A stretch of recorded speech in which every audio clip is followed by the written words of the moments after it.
Very very good morning to all of you.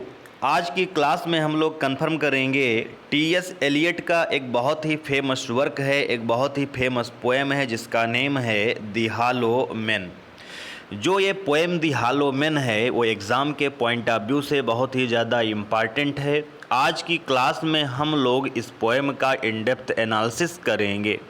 तो चलिए start करते हैं आज की ये क्लास।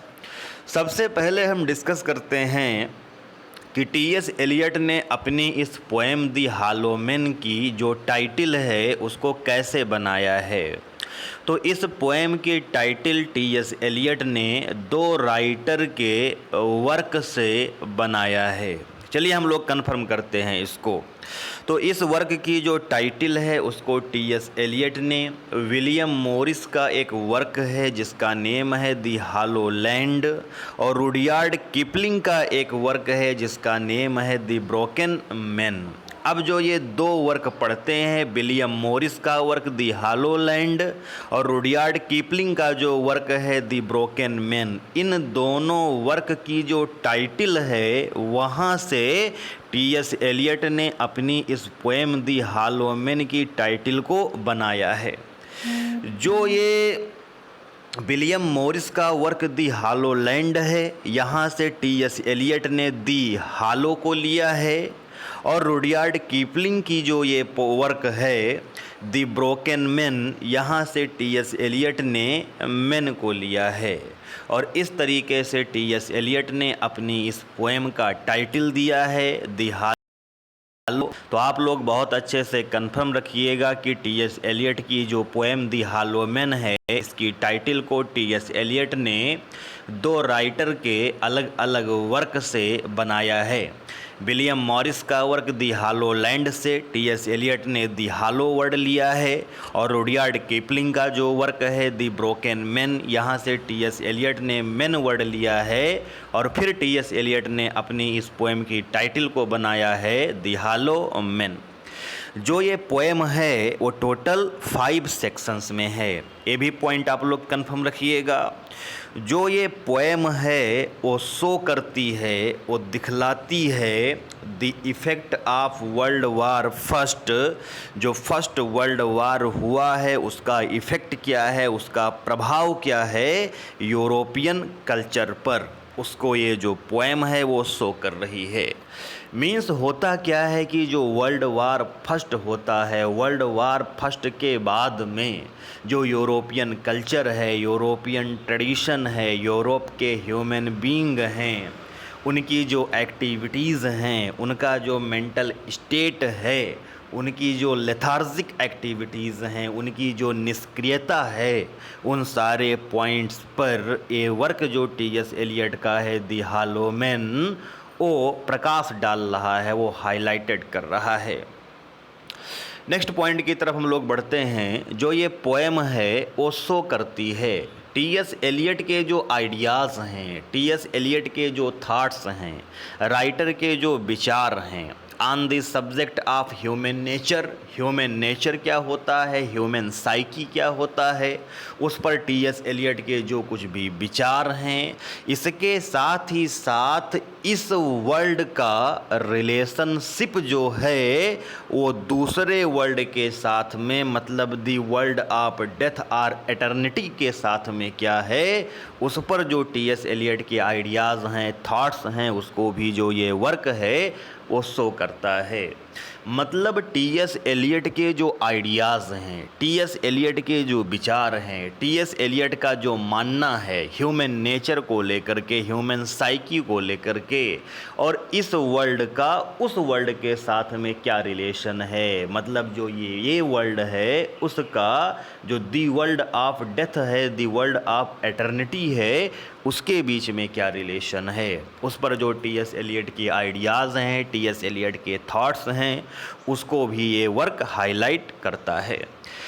देखिएगा जो ये वर्क दी हॉलो मैन है, यहाँ पर एक एपिग्राफ आया हुआ है, और उस एपिग्राफ में एक सेंट्रल कैरेक्टर रखा गया है जिसका नेम मिस्टर कुड्स है। जो ये मिस्टाह कुड्स होता है वो एक वाइट मैन होता है और ये एक एजेंट होता है, ट्रेडिंग कंपनी का ये एक एजेंट होता है। पहले तो ये मिस्टाह कुड्स बहुत ही अच्छा इंसान होता है, लेकिन आगे चल कर के ये पर्सन करप्ट हो जाता है, बहुत ही ज़्यादा ड्रिंक करने लगता है ये, और इसके साथ ही साथ ये सैवेज हो जाता है, एकदम असभ्य हो जाता है, बहुत ही ज़्यादा बार्बरस हो जाता है, क्रूएल हो जाता है और धीरे धीरे इसका डिक्लाइन हो जाता है। तो मीन्स यहाँ पर जो ये एपिग्राफ है उसके थ्रू टी.एस. एलियट अपनी इस पोएम द हॉलो मैन का जो कंटेंट है उसको को रिलेट करना चाहता है। जैसे मिस्टाह कुड्स कभी अच्छा इंसान हुआ करता था, लेकिन धीरे धीरे इसका डिक्लाइन हुआ क्योंकि जो इसका कैरेक्टर है उसका फाल होना स्टार्ट हो गया था।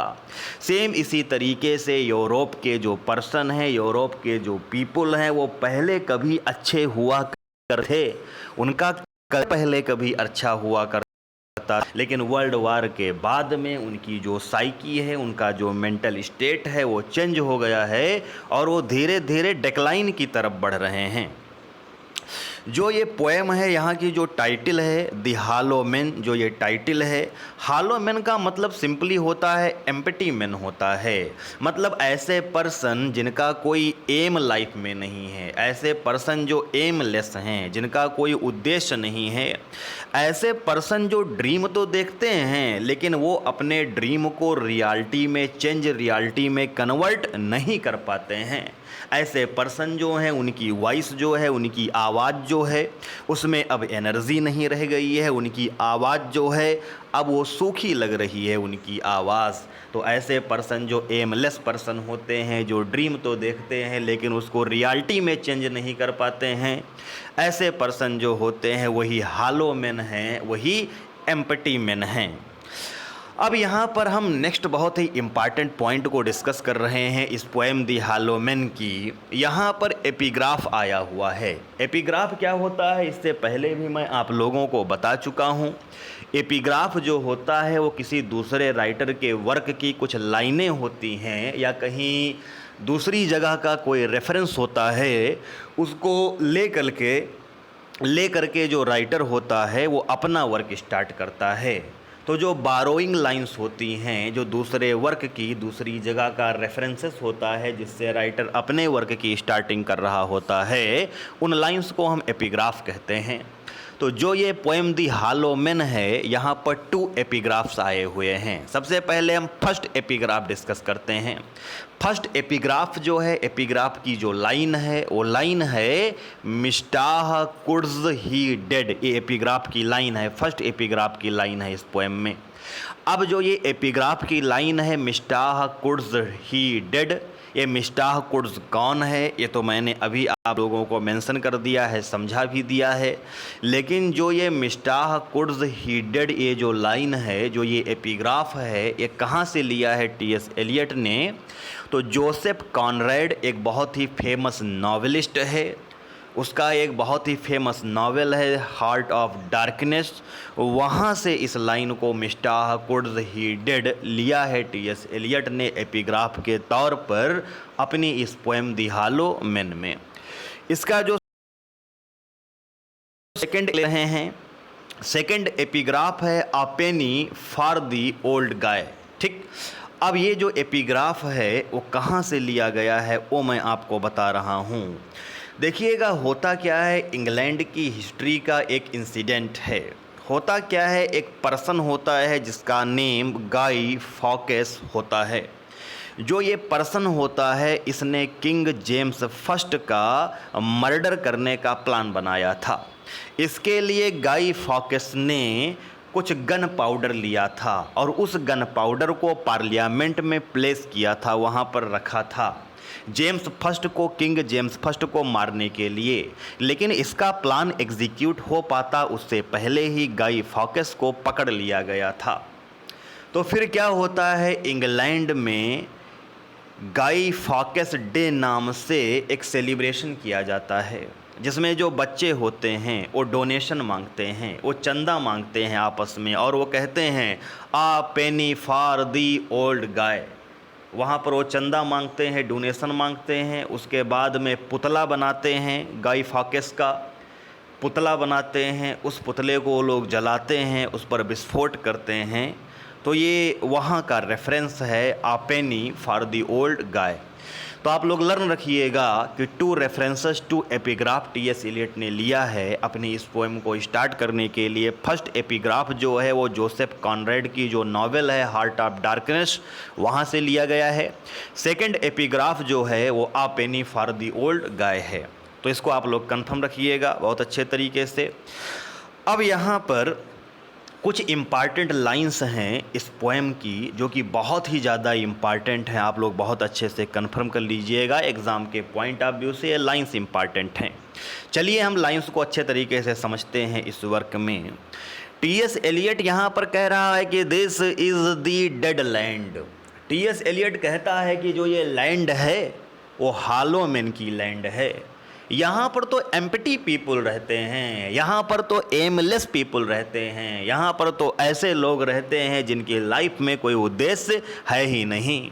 तो जो ये एमलेस पीपल हैं, जो ये एम्प्टी पीपल हैं, उनके रहने वाली जो ये लैंड है वो डेड लैंड है। ये जो लैंड है वो एकदम से बैरन लग रही है, एकदम से बंजर लग रही है। ऐसा लग रहा है कि ये लैंड पीपुल की लैंड नहीं है। दिस इज़ कैक्टस लैंड, ये कैक्टस की लैंड है। यहाँ पर नागफनी के पौधे उगते हैं कांटे वाले। ये लैंड केवल उसी के लायक है, यहाँ पर ह्यूमन रह ही नहीं रहे हैं, ऐसा प्रतीत हो रहा है। ऐसा टी.एस. एलियट कह रहा है।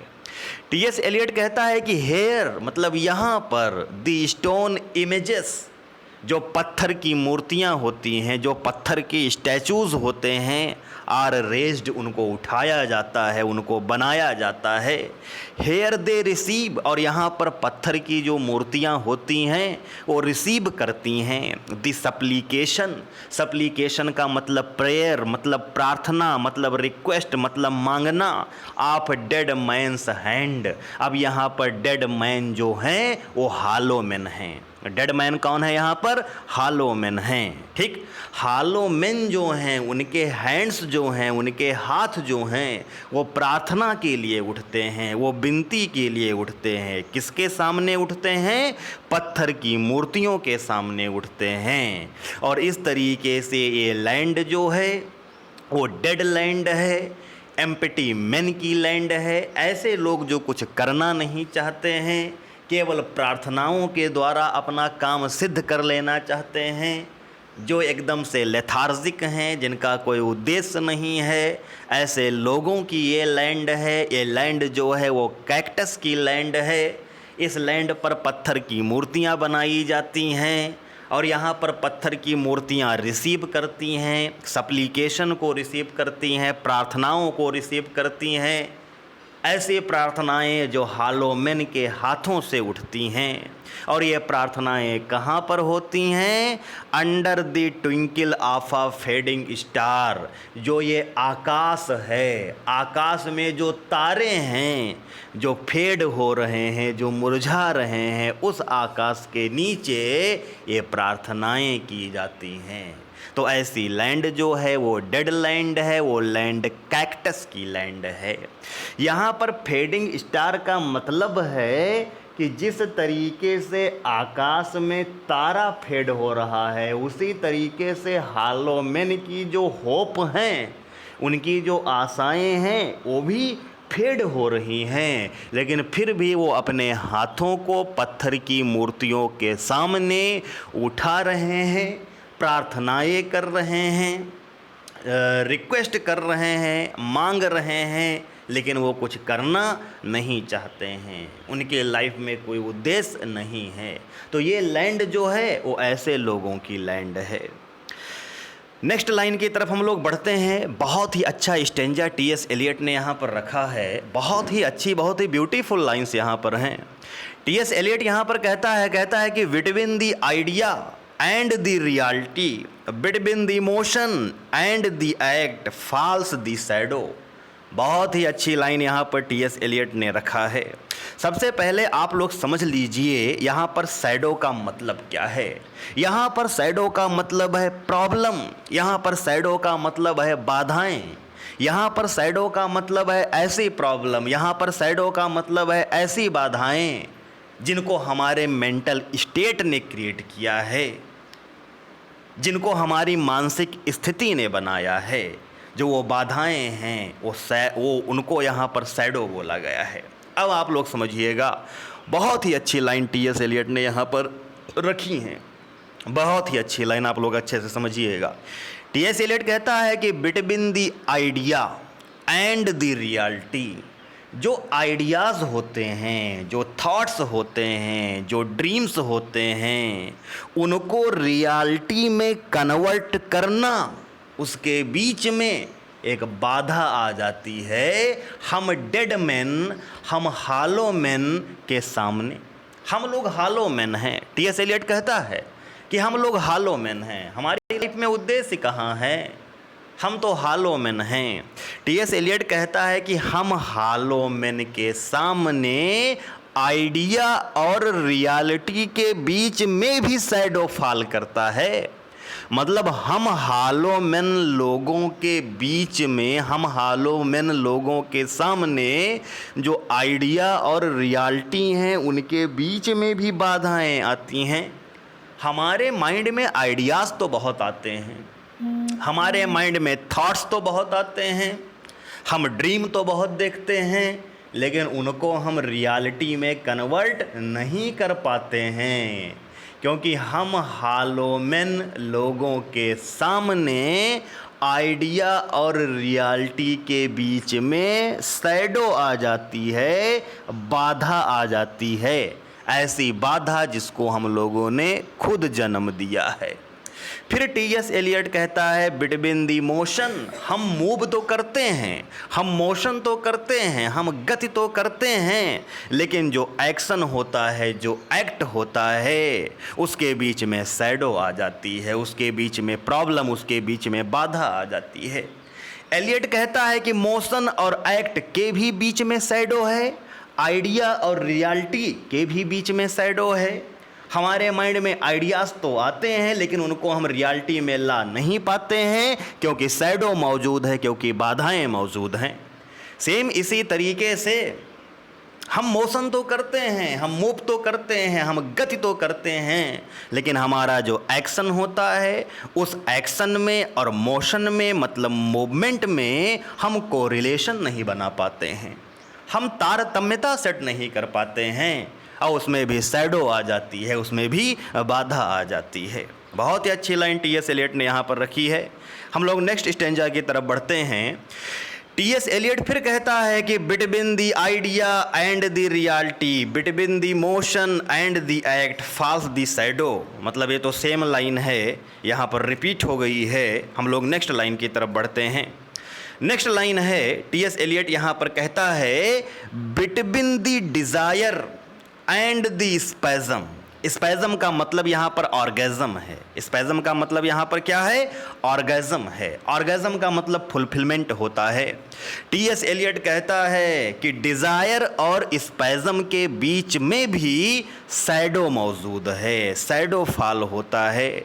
मतलब हम इच्छाएं तो रखते हैं, हम डिज़ायर तो रखते हैं, लेकिन हम अपनी डिज़ायर को स्पैज़म तक, मतलब ऑर्गेज़म तक ले जा नहीं पाते हैं।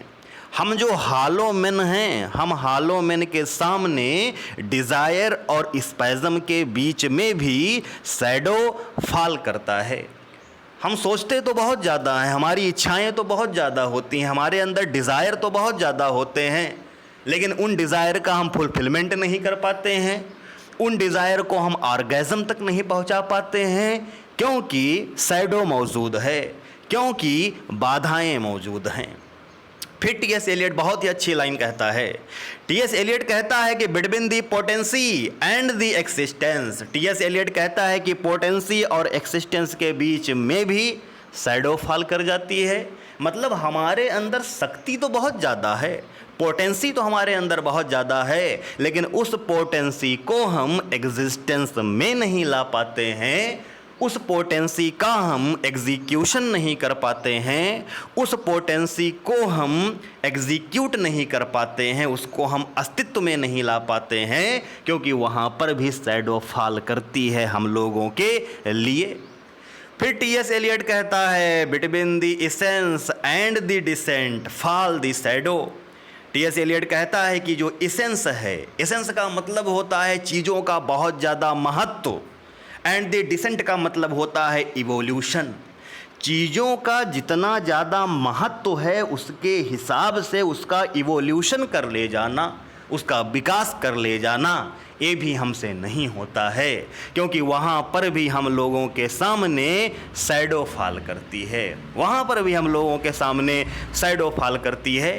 ठीक, अब आगे चल कर के हम लोग लास्ट स्टेंजा की तरफ बढ़ते हैं। बहुत ही अच्छा स्टेंजा टी.एस. एलियट का है, और ये लाइन बहुत ज़्यादा इम्पॉर्टेंट है एग्ज़ाम की पॉइंट ऑफ व्यू से। बहुत सारे एग्ज़ाम में लाइन पूछी जाती हैं, आप लोग अच्छे से कंफर्म रखिएगा। टी.एस. एलियट कहता है कि this is the way the world ends, this is the way the world ends, this is the way the world ends. इस लाइन को 3 बार टी.एस. एलियट रिपीट कर रहा है। सेम लाइन को टी.एस. एलियट 3 बार repeat कर रहा है। टी.एस. एलियट कहता है कि this is the way, same इसी तरीके से दी वर्ल्ड एंड्स, जो ये संसार है वो ख़त्म हो रहा है, वो एंड हो रहा है। कितनी गजब की लाइन टी.एस. एलियट ने यहाँ पर रखी है। टी.एस. एलियट कह रहा है कि हम हॉलो मैन हैं, हम जितने भी लोग हैं हम लोग एम्प्टी मैन हैं, हमारे अंदर अब उद्देश्य नहीं रह गए हैं, हमारी लाइफ जो है वो एमलेस हो गई है, निरुद्देश्य जीवन को हम लोग व्यतीत कर रहे हैं। हम लोग ड्रीम देखते हैं, उसको रियलिटी में नहीं ला पाते हैं। हम लोगों के अंदर डिज़ायर हैं लेकिन उनको ऑर्गेज़म तक नहीं पहुंचा पाते हैं। पोटेंसी हम लोगों में है लेकिन उसको एग्जिस्टेंस में हम नहीं ला पाते हैं। जो इसेंस होता है, इसेंस के हिसाब से उसका हम इवोल्यूशन नहीं कर पाते हैं। और सेम इसी तरीके से दिस इज़ दी वे, इसी तरीके से दी वर्ल्ड एंड्स, ये संसार ख़त्म हो रहा है। This is the way, same इसी तरीके से the world ends, this is the way the world ends, same इसी तरीके से संसार जो है वो ख़त्म हो रहा है। टी.एस. एलियट कहता है कि not with a bang but a Whymper. बहुत ही अच्छी लाइन है। टी.एस. एलियट कह रहा है कि इसी तरीके से ये संसार ख़त्म हो रहा है, बैंग करते हुए नहीं। बैंग का मतलब बहुत ही लाउड आवाज़ करना। ये संसार ख़त्म इसी तरीके से हो रहा है, लेकिन बहुत ही ज़्यादा लाउड वॉइस करते हुए नहीं, बट अ व्हिम्पर। व्हिम्पर का मतलब होता है बहुत ही स्लो आवाज़, लेकिन बहुत ही स्लो वॉइस में ये वर्ल्ड जो है वो ख़त्म हो रहा है। टी.एस. एलियट कह रहा है कि ये संसार ख़त्म हो रहा है लेकिन बैंग करते हुए नहीं। बैंग का मतलब लड़ाई झगड़ा, मार, युद्ध, रक्तपात, ये भी बैंग होता है। तो टी.एस. एलियट कह रहा है कि संसार ये ख़त्म हो रहा है लेकिन रक्तपात से उस तरीके से नहीं ख़त्म हो रहा है, लड़ाई झगड़े मार से उस तरीके से नहीं ख़त्म हो रहा है। ये संसार जो है वो ख़त्म हो रहा है इस तरीके से, जो कुछ भी टी.एस. एलियट ने इससे पहले बताया। टी.एस. एलियट कहता है कि नॉट विथ अ बैंग, ये संसार ख़त्म हो रहा है लेकिन बहुत ज़्यादा लाउड आवाज़ करते हुए संसार ये ख़त्म नहीं हो रहा है, बट अ व्हिम्पर, बट ये संसार स्लोली ख़त्म हो रहा है, धीरे धीरे ख़त्म हो रहा है। तो इस तरीके से आज की इस क्लास में हम लोगों ने टी.एस. एलियट का जो ये वर्क है दी हॉलो मैन, जो कि एग्ज़ाम के पॉइंट ऑफ व्यू से बहुत ज़्यादा इम्पॉर्टेंट है, उसको कन्फर्म अच्छे से कवर अप कर लीजिएगा, अच्छे से कवर कर लीजिएगा। तो आज की क्लास के लिए इतना ही। Thank you very much to all of you.